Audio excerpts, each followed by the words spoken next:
Урматтуу депутаттар, Кыргыз Республикасынын өкмөтүнүн 2017 жылдагы иши жөнүндө Кыргыз Республикасынын премьер-министри Сапар Исаковдун отчету боюнча республикада жок өнүгүү прогресс жана ата мекен парламенттик фракциялардын мүчөлөрү тарабынан айтылган көп сын пикирлерди эске алуу менен атап айтканда Кыргыз Республикасы өкмөтү 2017 жылга республикалык бюджетти 3 миллиард 335 миллион сомго аткарбагандыгы, Кыргыз Республиканын өкмөтүнүн Бишкек шаарынын ТЭЦин жылытуу мезгилине даярдоодо алсыз жана эффективдүү эмес иш алып баруусу, 2018 жылдын 26 январда болгон техногендик авариянын себеби болгон ТОну даярдоодо жана борбордук ТЭЦти реконструкциялоодо мамлекеттик көзөмөлдүн жоктугу, Кыргыз Республика Жогорку Кеңешинин 2018 жылдын 1 февралындагы номер 2224 токтомуна ылайык парламент өкмөттүн 2017-2018 күз-кыш мезгилине даярдануу иштерин канааттандырарлык эмес деп тааныды.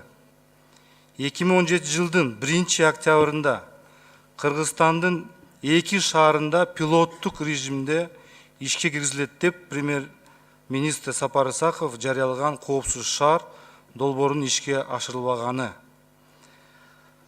Кыргыз Республика Жогорку Кеңеш тарабынан бекитилген мурунку келишимдин вариантына каршы келген, Күмтөл долбоорунун реструктуризациялоо боюнча өкмөт Сапар Исаков төрагалыгынын астында Центра Голд менен пайдасыз келишим түзгөн. Бул жерде Талант Турдунович айтып кетти, комиссия түзүү боюнча дагы каралсын деп.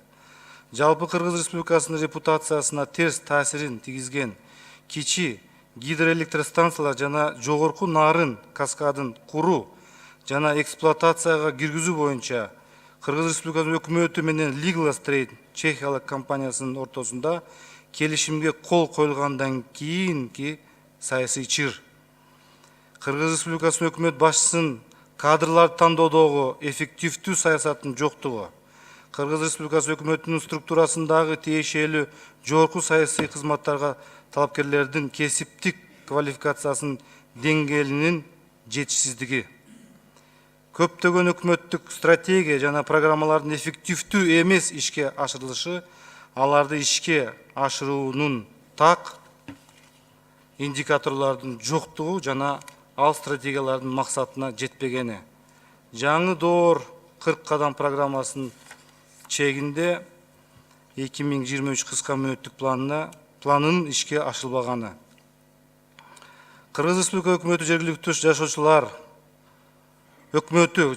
жашоочулар менен түшүндүрүү иштерин жүргүзбөгөндүгү жана ТО иштеп чыгууда экологиялык жана техникалык экспертизанын жоктугу себептери Жалал Абад областынын Тогуз Тор районунда курулуп жаткан алтын кен иштетүү фабрикасындагы башаламандыкка алып келди. Жогоруда айтылгандын негизинде республикада жок өнүгүү прогресс жана ата мекен парламент фракцияларынын чечим кабыл алышты. Кыргыз Республикасынын өкмөтүнүн 2017 жылдагы иш жөнүндө Кыргыз Республикасынын премьер-министринин отчетун канааттандырарлык эмес деп таануу.